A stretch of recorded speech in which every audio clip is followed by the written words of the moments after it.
cómo Rusia ha conseguido en Avdiivka, ha conseguido reunir las suficientes fuerzas como para pasar al ataque.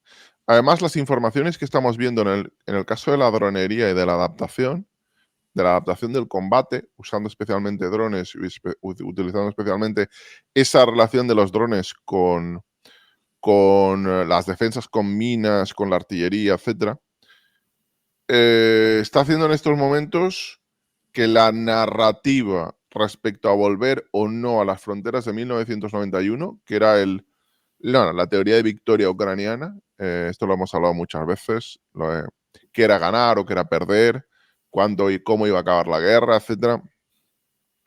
Me gustaría preguntarte,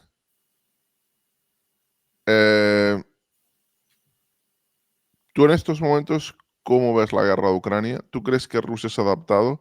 ¿Tú crees que aunque, bueno, esto genera mucha polémica, ¿tú crees que Ucrania está teniendo la suficiente ayuda?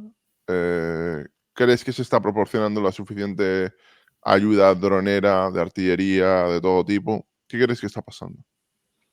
Pues que es difícil y duro, la verdad. Los números que se comentaron eran los que se comentaron cuando voces más autorizadas que la mía, como la de Lucas por toda su experiencia y formación, Que lo avisó Lucas enarrolaban, hace un año. exactamente, enarrolaban dudas. La respuesta era la respuesta del incapaz o del impotente. Ellos sabrán. O sea, yo no pienso, por favor, tú tampoco pienses.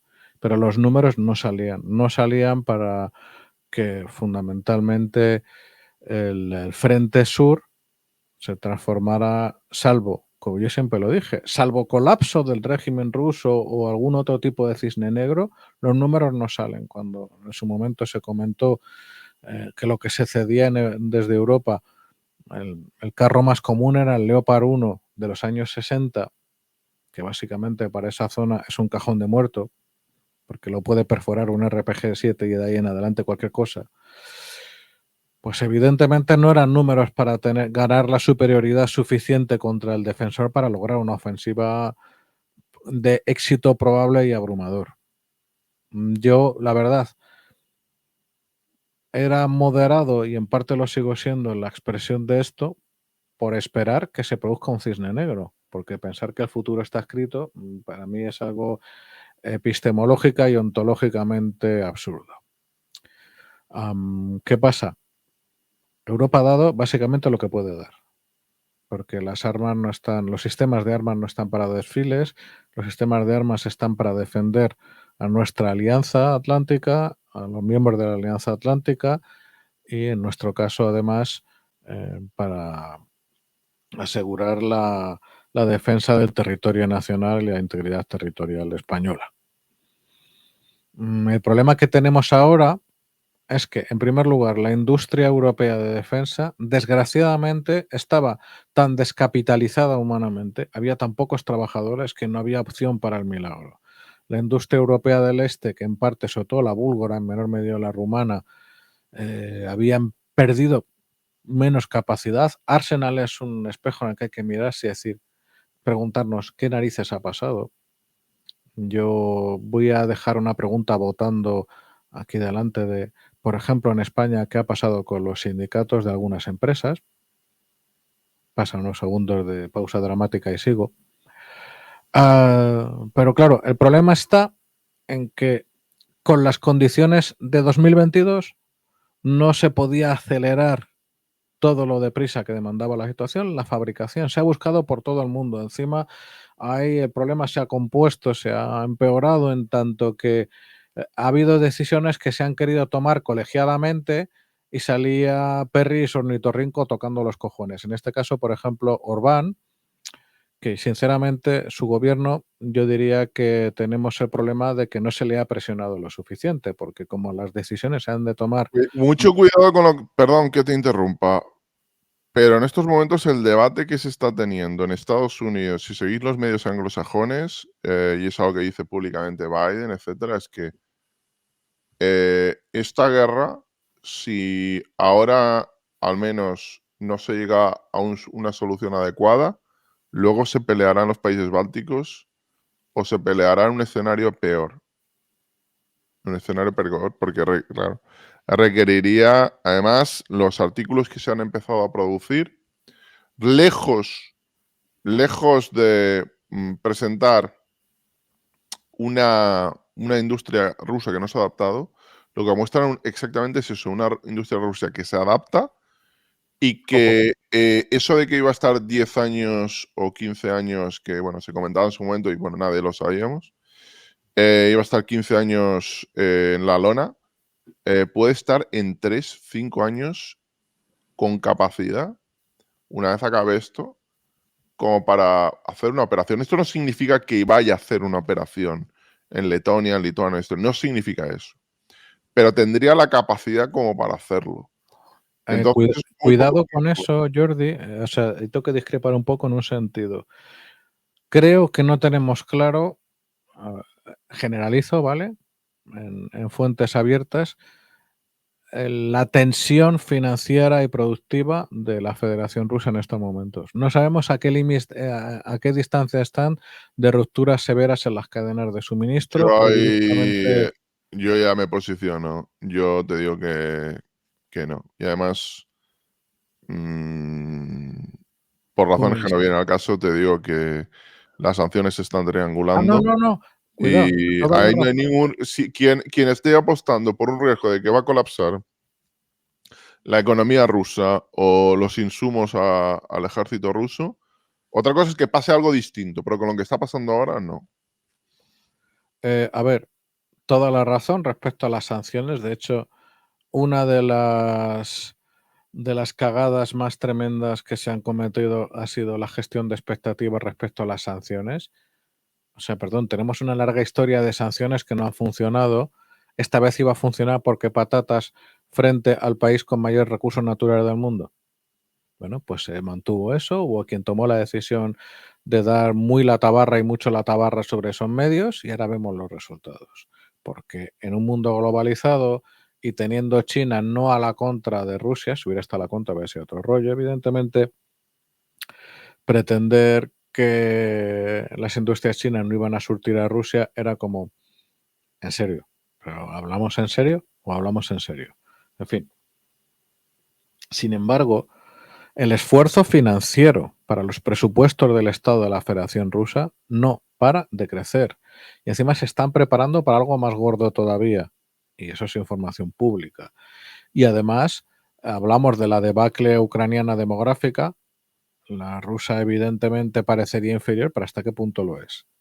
Cuidado, porque asumir No, la que. debacle ucraniana es mucho peor, yo lo siento, sé que decir estas cosas hay gente que les enfada, pero la debacle ucraniana demográfica, y ya no hablo solo de la inmigración, la natalidad, eh, es algo que como esto se alargue, que se va a alargar, yo creo que se va a alargar muchos años, va a ser un país que va a quedar muy mal. Ucrania va a quedar muy mal, hecho Sí, unos pero zombies. Jordi, te voy a poner un precedente, ¿vale? Y con esto no estoy poniéndome en una posición de alaracas y venga que ya Ucrania va a ganar. No, Ucrania, yo estoy seguro que no va a perder. La nación ucraniana ha demostrado una capacidad de sacrificio que ya me gustaría verla en latitudes más cercanas, pero ¿sabes qué? Que ya tenemos un precedente de ruina, que es la ruina de la Unión Soviética. ¿Y por qué? Porque en tiempos de paz el presupuesto dedicado a defensa fue tan desorbitado que se llevó por delante de la economía, la gripó. Estamos hablando de mediados finales de los 70, principios de los 80, cuando Gorbachev, muy comunista y mucho comunista, se pone a tope con la perestroika, no es porque de repente ve la luz, no, porque el país está a punto de la quiebra. Entonces, busca una forma de evitar la quiebra o de frenar el tortazo y no le sale, porque el país estaba roto económicamente. Perdón, el país no estaba en guerra. Estaba en guerra fría, pero no estaba sometido al esfuerzo decisivo que implica una guerra a esta escala. ¿Con esto quiero decir que la Federación Rusa vaya a perder? No, mi amigo Pero, a ruso. ver, Juan Luis, creo que aquí el problema es el siguiente, perdón que te interrumpa.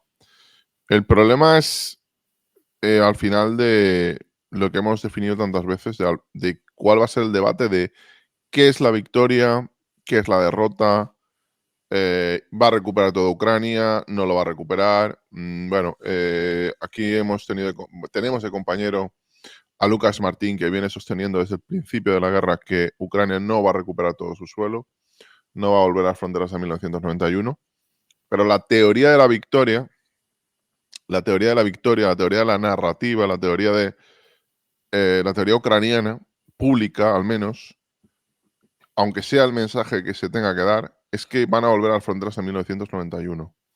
Y las 2 últimas semanas han sido, yo creo que devastadoras para esa teoría de que Ucrania puede volver a las fronteras de 1991. Han sido devastadoras. Sé que hay gente, esto ha generado mucho debate. No vamos a entrar aquí en las discusiones entre O'Brien, Kaufman, etcétera.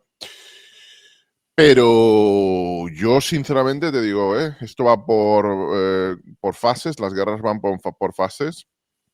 Nunca he creído que Ucrania vaya a recuperarlo todo, pero ahora creo que va a recuperar menos de lo que pensaba hace 3 meses. Yo mi duda ante lo que comentas es en qué plazo. O sea, las operaciones se van a paralizar, yo diría, al menos de cierta envergadura e intensidad hasta la primavera, tanto por causas climatológicas como sobre todo por puro agotamiento. Hay que tener en cuenta que la situación es tan demandante para el ejército federal ruso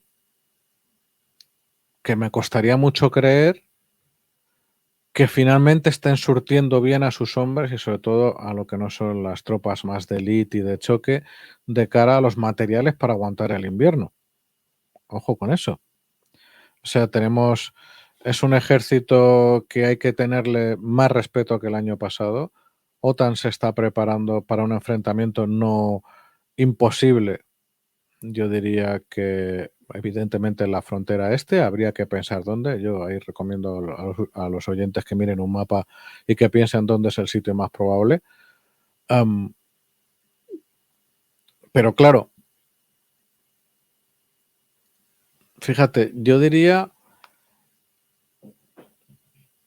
que la voluntad de las naciones, de los pueblos, no está escrita tampoco. O sea, la voluntad del pueblo ucraniano puede llegar a un punto de agotamiento, porque eso le ha pasado a cualquier nación, ninguna nación está libre de eso, pero bueno, una vez más, ha demostrado una capacidad de sacrificio porque está luchando por su país realmente encomiable, pero también se dicen, pues lo voy a decir bueno, se dicen boludeces sobre el ruso. Narices, Jordi, que tú conoces a los rusos mejor que casi todos nosotros, que yo para empezar. Eso de el ruso sacrificado, el ruso capaz de aguantar 10.000 privaciones, para Miguel Strogoff está fenomenal. Pero en la vida real, pues son gente como nosotros, que a lo mejor la gente que vive en las regiones más pobres está acostumbrado a, pues eso, a una vida de más privaciones, pero otra mucha gente no. Y entonces, El problema es que para Ucrania es que los que están yendo a la guerra no son gente de la jet set de Moscú. Es gente de las provincias, es gente de otro estilo de vida. Y van a ser gente muy dura, también los ucranianos son muy duros, ¿eh? Pero yo creo que va a ser bueno, los americanos dicen que la guerra es un test of wills, un test de voluntades, ¿no? totalmente. No solo es un test de recursos, es un test de quién quiere hacer el mayor sacrificio. Y estoy convencido que dentro de Ucrania, de hecho, si seguís los medios ucranianos, ya hay el debate de, bueno, ¿vale esto la pena? ¿Va a valer la pena 3 años? ¿Va a valer la pena 4 años? Esto a día de hoy, la mayor parte de la población ucraniana considera inaceptable no recuperar todo el suelo. Es lo que dicen las encuestas, o al menos las que yo he visto hasta hace 6 meses. Pero dentro de un año, a lo mejor la guerra dentro de Ucrania, la población está harta. Y el problema de Rusia y la ventaja que tiene es que, a diferencia, yo creo que Rusia no es una democracia al uso, evidentemente no lo es. Ucrania es un país mucho más democrático dentro de sus defectos, con lo cual el poder, el impacto de la opinión pública ucraniana va a ser mucho mayor sobre el resultado de la guerra que el ruso. El ruso, es decir, si desde el Kremlin se decide X, buena parte de la población rusa va a tener que hacer lo que se decida desde el Kremlin. Otra cosa es que está ahí una revolución, etcétera, que yo por ahora no lo veo. Por eso te digo que soy bastante pesimista para las posibilidades de que Ucrania recupere. Bueno, nunca lo había creído, pero soy más pesimista aún para que recupere mucho más suelo del que ha perdido, ¿eh? Bueno, estoy de acuerdo que es un conflicto de voluntades, me parece una definición muy certera, pero es lo que comentaba antes, hay que mirar distintos plazos temporales. El problema que tiene Ucrania no es solo ahora mismo la nación ucraniana, el gobierno ucraniano y su pueblo, no es recuperar tanto cuanto terreno, que sí, porque no son líneas en un mapa, son pueblos donde vivía gente, son industrias o campos donde la gente trabajaba y producía riquezas. Es parte de la nación ucraniana y parte de su futuro. Ese no es el problema. El problema de verdad es, a 10 años vista, cómo asegurar que no vuelve a pasar algo tan espantoso como Ahí, lo que ahí, ¿cómo aseguras que dentro esto es de el 15 verdadero problema. años o 20 no hay otra tercera guerra de Ucrania? Porque además, firmes lo que firmes, no vas a tener las garantías de que se cumpla. Bueno, totalmente, porque cuando se ha citado vía propaganda de las granjas de troll rusas que el gobierno ucraniano rompió los acuerdos de Minsk uno y 2, chico, primero, eran los acuerdos de te pongo la pistola en la cabeza, y 2 tampoco fue así, porque quien en sucesivas ocasiones rompió el alto el fuego y los términos del acuerdo fue ese régimen tan fiable en el sentido de que sabes que a los opositores les pasan cosas, que toman batidos de polonio, que se caen por las ventanas, etcétera. O sea, es que hablar de cumplir tratados por parte del régimen actual ruso, y hay que citar una cosa fundamental. Despreciar a los rusos es de persona a los rusos me refiero como nación, como pueblo, desde miles de kilómetros es deleznable. Es una cultura antigua y es como cualquier otro grupo humano que tiene entre cero y ninguna culpabilidad por el hecho de ser ruso, ser bielorruso, ser daguestaní. Una persona no es culpable por ser, es culpable por lo que hace. Y hay que siempre señalar al culpable, al régimen criminal de Putin para empezar a hablar y al criminal de guerra para continuar a la escala que sea. Pero pensar en la totalidad del pueblo que es culpable, en ningún caso se puede hacer, es ilegítimo. Y siempre por la misma razón. Porque cuando se dice, es que los rusos son, o desde el lado contrario, dirán, imagino, es que los ucranianos son, pero en este caso es que los rusos son, se diluye la culpa de los verdaderos criminales, desde el decisor de una guerra de agresión hasta el violador en la calle o el asesino, entre 140 millones de rusos. Y no, culpable es el responsable de actos criminales contra la humanidad o contra otro pueblo, nadie más. Y cuando me dice el doctor Mabuse 4, los pueblos no son responsables por sus dirigentes. Y pregunta de Pragmatic, ¿eso también aplica a los palestinos? Absolutamente, totalmente, ninguna duda. No sé si Pragmatic ha estado con palestinos, ha dormido en sus casas, yo sí. Yo con la gente con la que he comido, que me han invitado a comer, que he dormido en sus casas, eran personas hospitalarias, educadísimas, amables y con verdaderas curiosidad para que les contara cómo veía yo las cosas del mundo. Esas personas, que yo sepa, no tenían la culpa de nada.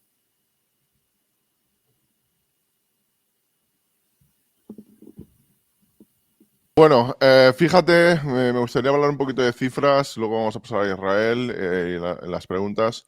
Estas son las cifras de la ofensiva ucraniana en Zaporilla.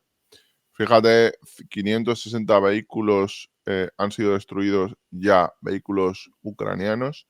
De lo que hay seguimiento, 560. Por el lado ruso, 649. Estamos hablando de un ratio 1,1, más o menos. Vemos que están 13-15, los combates claramente han bajado en intensidad. Claramente han bajado en intensidad. Descontando drones y camiones, las pérdidas son 523 Ucrania, 535 Rusia. Ya os digo, un ratio muy cercano al 1-1. Y me gustaría mostraros también en los ratios de Avdiivka, según Nalsio, porque vais a ver que aquí, evidentemente, Rusia está perdiendo muchísimo y está haciendo un sacrificio enorme con tal de conquistar la ciudad. Fijaos, han perdido ya 311 vehículos, 101 carros, 180 vehículos de combate de infantería. Han perdido sistemas antiaéreos y 8 sistemas de ingeniería, desminado, etc. 311 para tomar un pueblo de 30.000 habitantes. Bueno, de lo que era antes un pueblo de 30.000 habitantes, a día de hoy, pues, en fin, no sé cuánta gente queda, si 500 personas, pero bueno. Por parte de Ucrania han perdido 23. Estamos hablando de un ratio de que 15-13-1,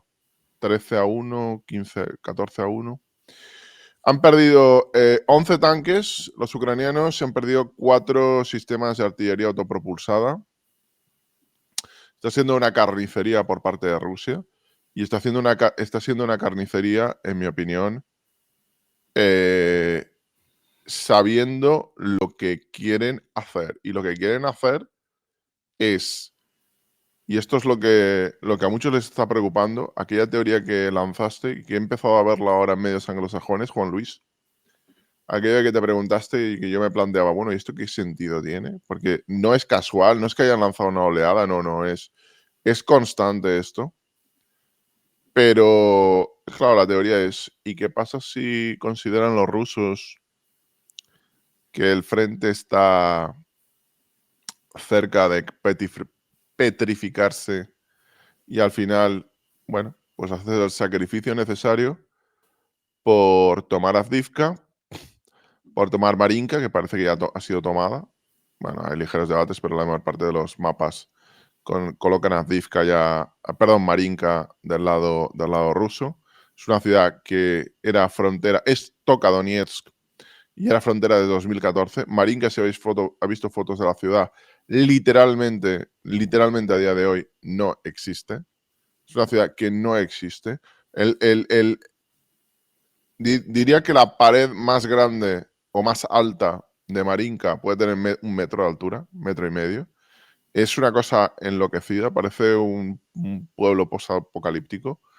Y aquí, claro, ¿qué pasa si lo que está haciendo Rusia es rectificar el frente, apostar a que estamos cerca de unas fronteras que no van a cambiar demasiado, visto además cómo ha ido la contraofensiva ucraniana, que bueno, el avance ha costado, en fin, ha sido muy difícil para los ucranianos y desde luego no han tenido éxito?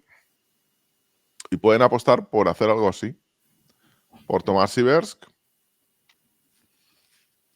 por tomar Avdiivka, por tomar Marinka y por avanzar incluso en esta zona aquí en Bujledar. Es la apuesta que pueden hacer. Porque además la orografía de Avdiivka es una fortaleza, es una planicie dominada por unas pequeñas lomas, promontorios, lo cual básicamente no tienes capacidad como para esconderte, eres detectado de forma inmediata. Y si cae, el mismo trabajo que han tenido que hacer los rusos tendrán que hacerlo los ucranianos. De hecho, está ocurriendo algo curioso en Bakhmut, y es que Bakhmut, en los flancos, a los ucranianos les había ido bien, habían tomado Klishivka en el flanco sur, habían tomado Andrivka, y ahora lo que estamos viendo, chicos, en el flanco sur, es que Klishivka, de nuevo, esta zona naranja, está siendo recuperada por Rusia. Además, hemos visto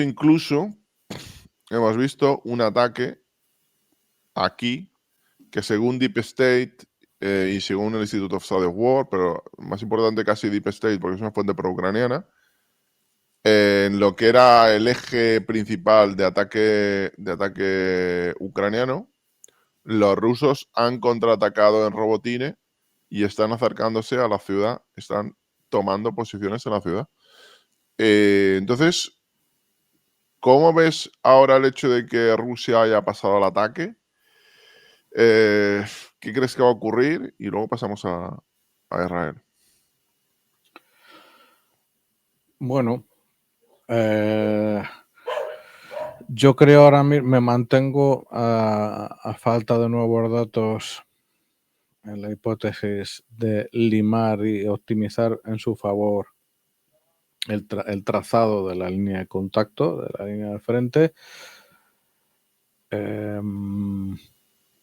No sé hasta qué punto, porque claro, conocemos los costes de las bajas por parte de Rusia. Rusa.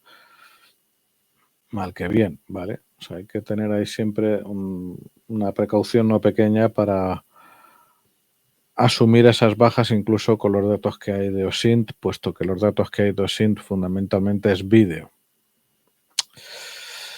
Y ya hemos discutido muchas veces lo que eso implica, el esfuerzo demente de personas que le echan horas sin cuento para cada nuevo vídeo comprobar que, o cada nueva foto, o cada nueva prueba de lo que fuera, que no corresponde a otra toma de lo mismo que ya conocemos. Bueno, desconocemos las bajas ucranianas. Hay una cosa que me llama poderosamente la atención, que es por qué las granjas de troll rusas no han hecho un OSINT de la pradera.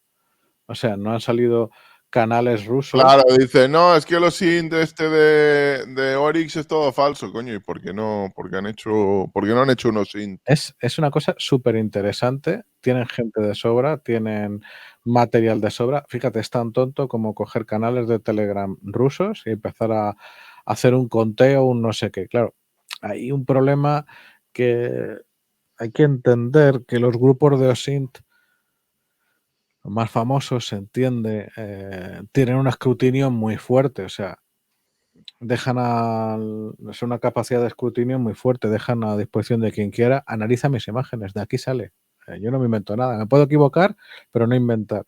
Ahí el problema es que la propaganda rusa está desde hace décadas en realidad centrada en la incertidumbre y en la duda, no en la veracidad, no en la trazabilidad. Quizás ese sea el Que problema. ya no puedas creer que es verdad y que no, básicamente. Exacto, eso es. Pero, coño, es que uno pensaría, si esa gente, el problema es que son básicamente tan flexibles como un trozo de granito.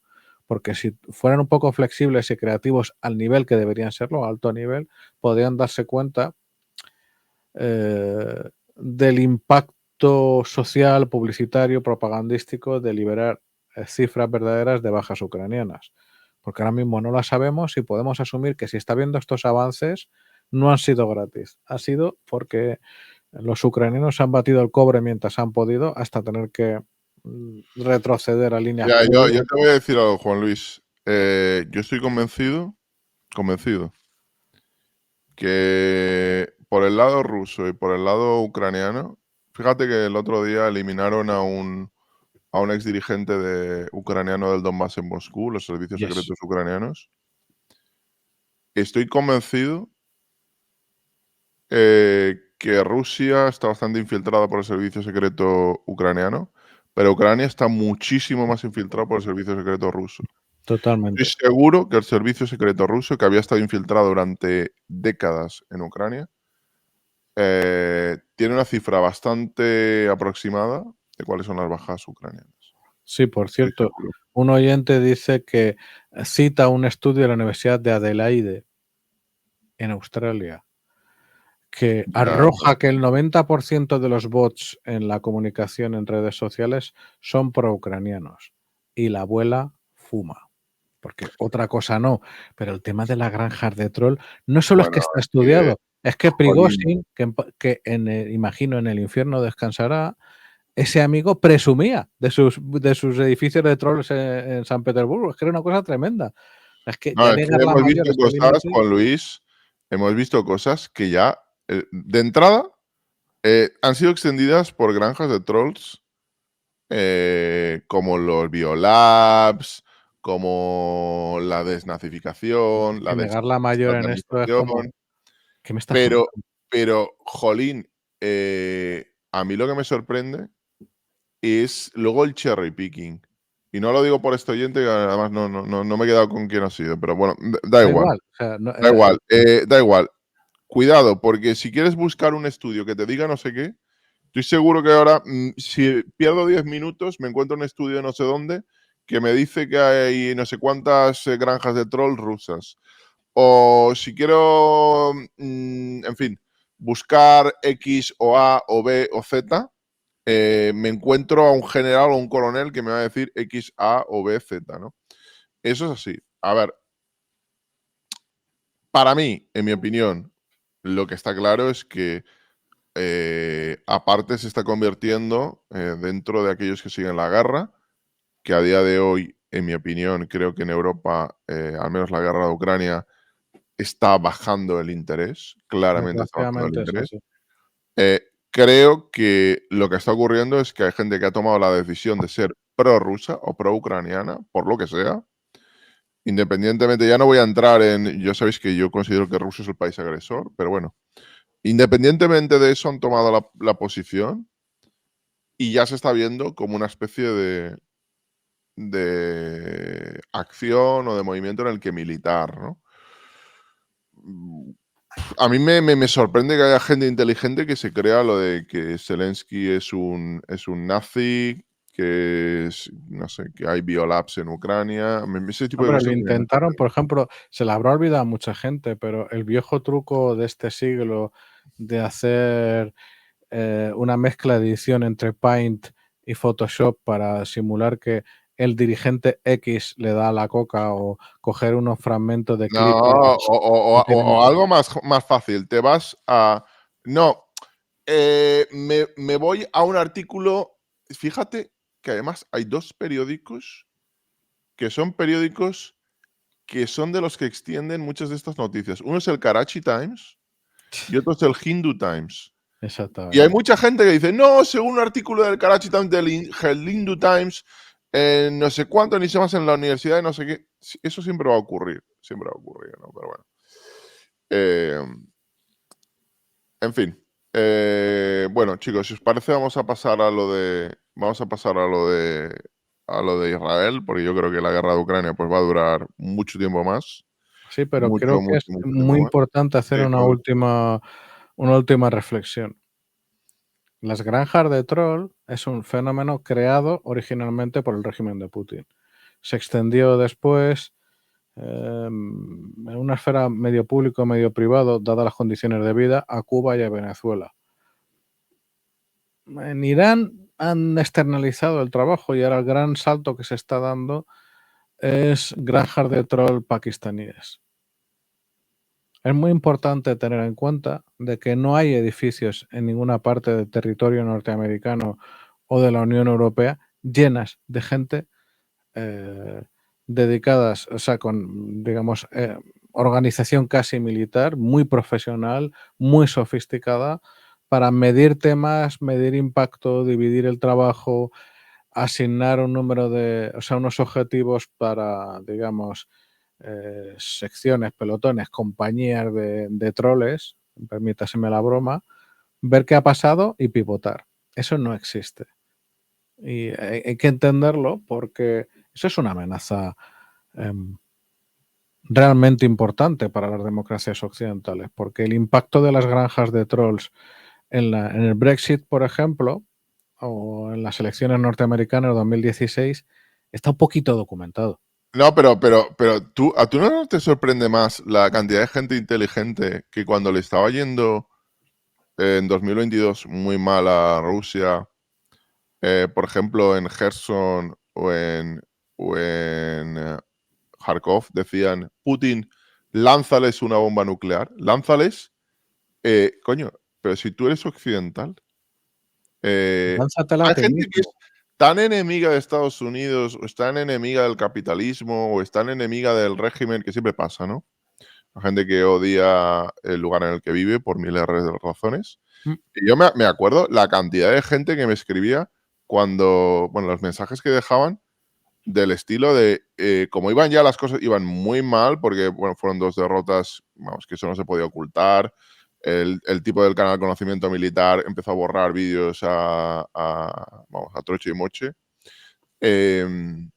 No, lánzales una bomba nuclear. Coño, lánzales, si tú eres occidental también. Y de creer cosas de verdad en lo que yo, cuando veo gente que le dicen que hay que desatanizar Occidente y de inmediato no dice, pero esto es una puta gilipollez. Si a ti te dicen que hay que desatanizar Occidente y consideras que no es una gilipollez, ¿en qué posición ideológica estás exactamente? Pero bueno. Sí, por cierto, cuando se confunden la S y la C, es un Sí. signo bastante claro de que de un aprendizaje de la escritura del entorno caribeño. Sí. Por nada, por algunos fallitos que estoy leyendo ahora mismo. Pero bueno, en fin. Si te parece, Juan Luis, me gustaría ir ya a la guerra de. Bueno, por cierto. Si te parece, vamos a hacer una cosa. Dale. ¿Sabes cuál ha sido la variación en noviembre, durante esta contraofensiva? ¿Sabes cuánto ha variado el frente en noviembre en la guerra de Ucrania? ¿Sabes cuánto ha variado? Me da pánico pensarlo por su coste en vidas. O sea, di una cifra. ¿Cuánto crees que ha variado? ¿Cuánto crees que ha conquistado netamente Ucrania o ha conquistado netamente Rusia? 0,02% No, de... dime kilómetros cuadrados, venga. Ah, vale, kilómetros cuadrados. ¿15? No lo sé. 4 kilómetros cuadrados. Ay, Dios mío. 4 kilómetros cuadrados. O sea, Y un hay gente que cuadrado tiene de los 2 por cojones 2 de decir kilómetros. que esto no es una guerra de desgaste. ¿No? Y lo mismo que en la guerra de gas. 4 kilómetros cuadrados en noviembre. ¿Y a costa de qué vidas? ¿Cuánto vale? ¿Cuántos kilómetros? A costa de miles de vidas en Azivka, a costa de miles de vidas en Zaporozhye, 4 kilómetros cuadrados. Porque, bueno, igual que hemos dicho que la ofensiva ucraniana había sido un desastre, hay gente que se ha subido en la moto y estaban empezando a contar películas de cuál era no sé, lo que estaba conquistando Rusia. 4 kilómetros cuadrados netos es lo que ha avanzado Rusia. 4 kilómetros. Por cierto, hay una entidad con derecho a voto Sí. que entre los oyentes que dice: aquí he presenciado directo del domingo con el dúo Lucas y Chulilla prácticamente de risas con el ejército ruso. Como Yo la verdad es que sí. no recuerdo haber visto risas nunca en los directos del domingo. Vamos, no recuerdo. Si alguien me Mira, puede dar, no sé quién lo ha la dicho, única pero sesión que yo puedo citar que yo recuerde es hacer algún tipo de mención humorística a Lukashenko y su capacidad infinita para seguir en el poder. Pero reírnos de materiales de guerra o sobre todo de situaciones de combate por parte de Lucas sobre todo, pero también por la mía, como algo sabemos del tema, él mucho más que yo, evidentemente, no ha lugar para la risa. Yo entiendo que una persona desconectada de estos asuntos y que se lo toma como un juego o como una afición, se pueda reír, pero no es de risa, de verdad, ¿eh? Pero vamos a ver, Dark Smile, he visto que lo has escrito tú. Material militar obsoleto. Es que eso, bueno, lo de las risas yo no recuerdo. A ver, si me traes el vídeo aquí no estamos riendo. Lo que es un hecho, porque es que están los vídeos y está en la contabilización, es que se está utilizando material de hace 50 y 60 años. Ujú. Eso no es ninguna broma, eso es un hecho. Eso es un hecho, literalmente. ¿Cuántas bajas de T-62 ha habido en esta guerra? O de T-72. ¿Cuántos años tiene el T-72? ¿51 años? ¿Cuántos años tiene el T-62? ¿60 años? Las T-55, 54, estamos hablando del año 48 al 51 de fabricación. Pues ya me dirás. Pues si eso no es obsoleto, pues ya me dirás qué coño es. Si estamos hablando aquí de tanques de los años 50 pues, y de los 60 y de los 70, pues nada. Me decís eso qué es. Si eso no es viejo, me explicáis eso de qué es. Aparte de eso, yo creo, y además es que lo tiene por escrito, Lucas Martín siempre ha dicho, vamos, es que lo tiene por escrito y hasta lo hemos hablado, que Ucrania no va a recuperar todo el suelo que ha perdido. Y que Ucrania no puede ganar la guerra en los términos que ha definido ganar la guerra. Y tiene un artículo llamado Una victoria imposible porque a ninguno de los dos bandos puede conseguir los objetivos que se ha marcado. Vamos, si queréis la referencia al artículo, y eso es lo que se ha dicho en este programa repetidamente. Otra cosa es que aquí vayamos a comprar que si los nazis ucranianos, que si... Pues eso son gilipolleces, son putas gilipolleces. Aquí no vamos a comprar las teorías de los nazis, que de Zelensky es Nancy, que no sé quién es Nancy, y que esto se hizo para luchar contra el nazismo. Porque esto no se hizo para luchar para el nazismo, ni para desatanizar, eso no se hizo. En fin. Además, hemos tenido bastantes veces, y tú lo conoces muy bien, Juan Luis, hemos tenido ¿cuántos? 7 veces, 8 veces a don Juan de Austria. ¿O sí? ¿Qué dice don Juan de Austria de los tanques rusos? Pues es precisamente alguien que habla muy bien de los tanques rusos y que Don Juan explica... es un amigo mío. El primero es carrista. Es Es carrista. un amigo mío de muchos años. Que ha Probablemente es sufrido... uno de los mayores estudiosos sobre guerra blindada moderna en español, con el permiso del coronel retirado Fernández Mateos. Es una persona que le dedica horas sin cuento, que tiene su visión, su criterio, pero su criterio formado desde el estudio, y que ha sufrido unos ataques absolutamente bochornosos e indecentes por personas de indiscutible calidad humana, porque no existe. Mira, vamos a ver. Don Juan de Austria aquí siempre ha dicho, y le hemos extrapolado, repito, yo no ni recuerdo cuántas veces, 7, 8 veces, Así es. que ha dicho que aunque esos tanques sean antiguos, esos carros de combate sean antiguos, porque son antiguos, y eso es un hecho, coño, un tanque de 50 o de 60 años, si no puedes decir que es antiguo, pues en fin. Pero bueno, él explica, y lo ha explicado en las 7, 8 veces que lo hemos traído, ha explicado el sentido que tiene. Porque al final dice, es un carro que tiene un cañón que te hace un papel. Es un carro que protege mejor que lo que puede proteger otro tipo de vehículo. Dentro de que a lo mejor, y no voy a entrar en el debate, si un Abrams es mejor que un T-90. No voy a entrar en eso. Yo no es mi negociado y no lo sé. Pero él te explica por qué tiene sentido que los rusos saquen de las campas carros y carros de combate. Es un hecho. Él te lo explica. Y ha estado aquí, yo no sé cuántas veces ha estado aquí, 7 veces, 8 veces, hablando del material ruso, hablando de los vehículos de combate de infantería rusos, de los vehículos de transporte rusos, de los carros de combate rusos. Coño, ¿cuánto tiempo ha estado aquí? Pero bueno, ha estado muchas veces y yo lo entiendo. Si yo no digo que lo que diga don Juan, que tiene mucho más conocimiento al respecto, porque él ha sido carrista y yo no, yo entiendo el razonamiento que él hace. Al final es una cuestión de masa. Y al final es una cuestión de bocas de tiro. Y al final es una cuestión de avance. Y al final es una cuestión también de que dentro de que, bueno, no garanticen tanto la defensa de los ocupantes, pues hacen mejor papel que ir caminando, entre comillas.